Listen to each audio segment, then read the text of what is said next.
Today is Friday, May 22nd. Welcome to Big Book Daily. My name is Rob. I am an alcoholic. It is a thrill, honor, and joy to be here with you today as we journey through the Big Book of Alcoholics Anonymous and the 12 Steps and 12 Traditions. Today out of the Big Book, we're on Chapter 9, The Family Afterward. We will be reading page 127. We read a little ahead in the 12 and 12 yesterday by finishing Tradition 4, so we will resume the 12 and 12 tomorrow. But we will read the 24 hours a day in the daily reflection. So with that, hope y'all are doing well this morning, my friends. You know what? I can still be in a good mood even when the Flyers lose. So, life is good over here. It was just so nice. I slept in a little bit this morning since I stayed up late to watch the game and got to stay in bed a little bit with my wife. And then we got up. My daughter wasn't feeling very well yesterday, and she's feeling better now. And she's got this little robot called Miko. I don't know if anyone's ever heard of it before. It's like this little AI robot. It's kind of like Siri. You can tell it to play certain things. And she's been dancing to Disney songs all morning. And you just hear her going, "Hey, Miko, hey, Miko, hey, Miko," over and over to do things. And I thought to myself, man, this is the good stuff right here. What a blessing, right? And I also received a text today from a dear friend in the fellowship that I will hopefully remember to talk about at the end of today's episode. Beautiful text and just beautiful reminder. So with that, let's go ahead and get to the good stuff.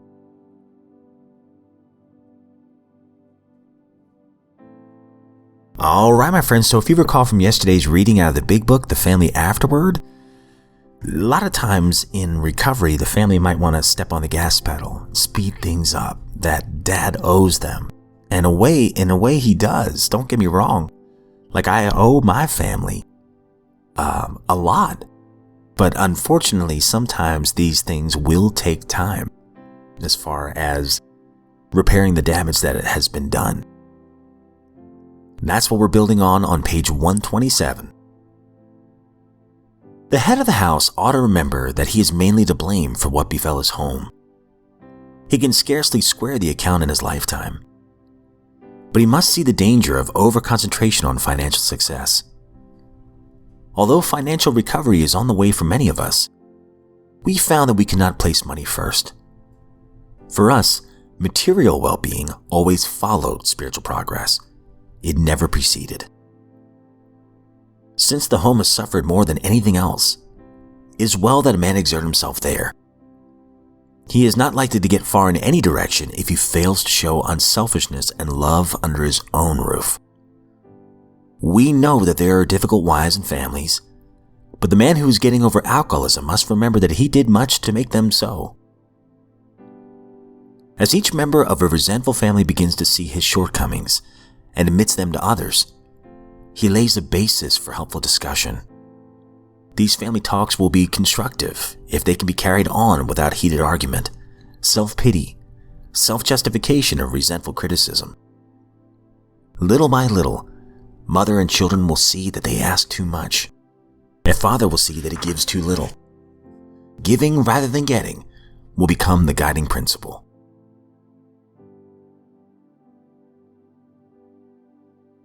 "24 hours a day, May 22nd. AA Thought for the Day. What impresses us most at an AA meeting is the willingness to share without holding anything back. And pretty soon we find ourselves sharing also. We start telling our own experiences, and by doing so, we help the other person. And when we've got these feelings off of our chest, we feel a lot better. It does us a lot of good to share with some other unfortunate person who's in the same box that we're in. And the more we share, the more we have left for ourselves. Do I know that the more I share, the better chance I'll have to stay sober? Meditation for the day. Constantly claim God's strength. Once convinced of the right of a course of action, once reasonably sure of God's guidance, claim that strength now. You can claim all the strength that you need to meet any situation. You can claim a new supply when your own supply is exhausted. You have a right to claim it, and you should use your right. A beggar supplicates. A child appropriates. When you supplicate, you're often kept waiting. But when you appropriate God's strength in a good cause, you have it at once. Prayer for the day. I pray that I may claim God's strength whenever I need it. I pray that I may try to live as a child of God.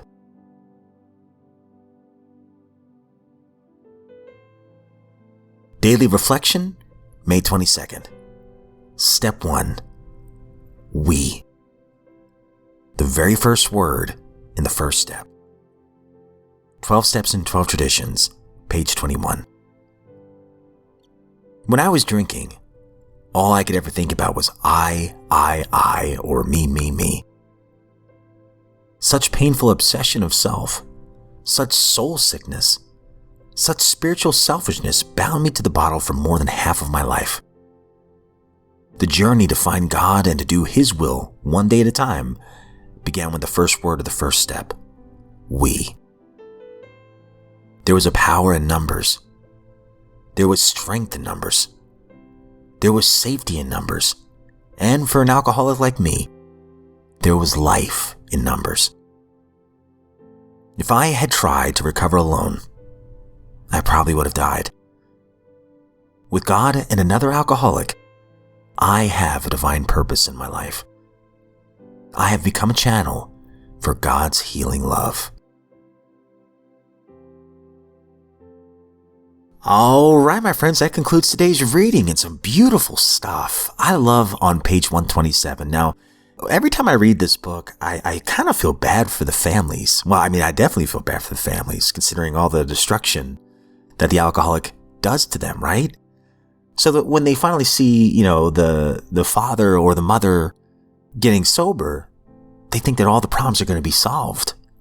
But unfortunately, like I said at the top of the show, it does take time to right some of these wrongs and to commence in the period of reconstruction, right? But it can be done, and it should be done. I love this part here. I'm glad that they finally talk about it. Since the home has suffered more than anything else, it is well that a man exert himself there.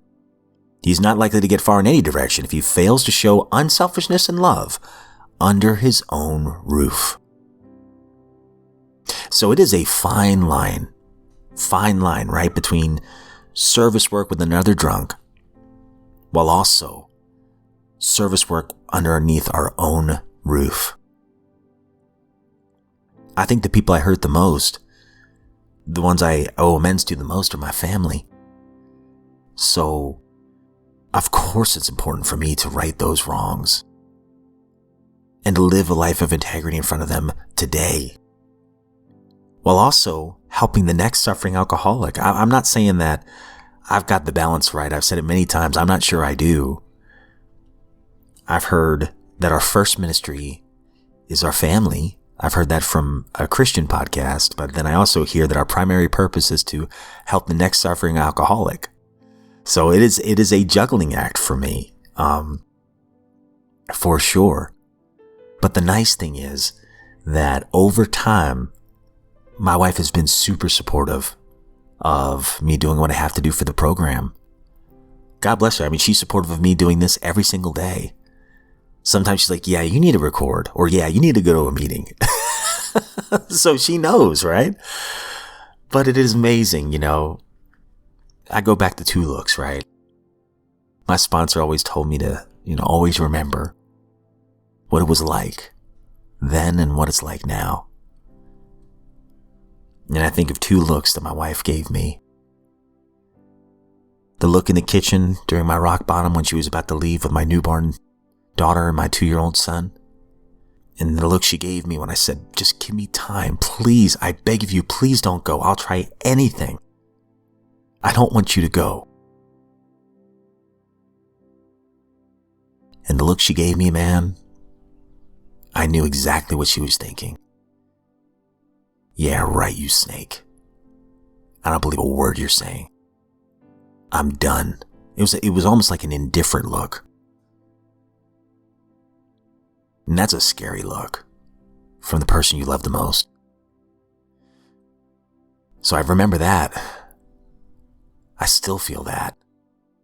But I also remember the look she gave me 1 year later, as she presented me with a 1-year medallion, and the look she gave me in front of my fellowship of friends during an open meeting. I don't remember everything else she said beforehand, but I remember this one line. Before she presented me the medallion, she looked me in the eyes and said she was proud of me. Sorry. It still hits me, man. That's like one of my favorite moments of my whole life. And she knew it wasn't me. She knew that, yes, I made the decision to go to the fellowships, but she also knew that my higher power was responsible for my sobriety. My higher power working through the members of the group to take time to help me. And she knew that my higher power worked through the steps.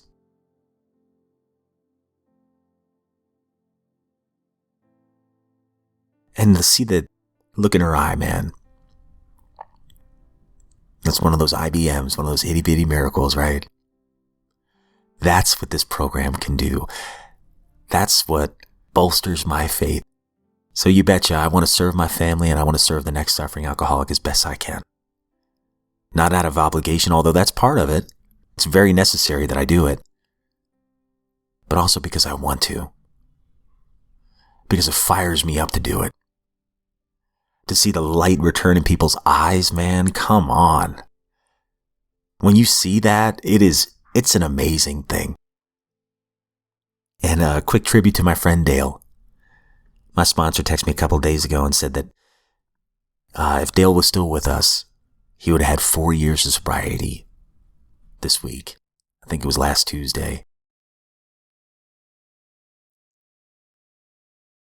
The guy had lost almost everything.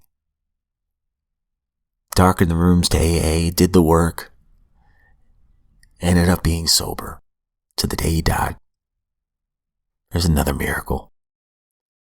And last thing I'll say is I got this beautiful text this morning from a dear friend in the fellowship, just out of the blue. And if you don't mind, I'll read it to you. Good morning. I pray that today you will see yourself the way God sees you. Not through pressure, comparison, or insecurity, but through truth. You are fearfully and wonderfully made, intentionally designed, and deeply known by your higher power. Nothing about your life is accidental. Even the parts that you question, your higher power is still weaving with purpose and care. If you feel uncertain today, come back to this truth. You are His workmanship, and He does not create without intention. God doesn't make junk, huh? Isn't that beautiful? Speaking of which, if you are sober today, my friend, you are a miracle. You've been given a unique superpower to help the next suffering alcoholic and everybody else about you. I pray that you would use your superpower today. And you already have because you're blessing me. And if you're not sober, I hope you know, just like this text says, come back to His truth. You are His workmanship. You are a miracle as well. You have value and worth, and you are worthy of recovery.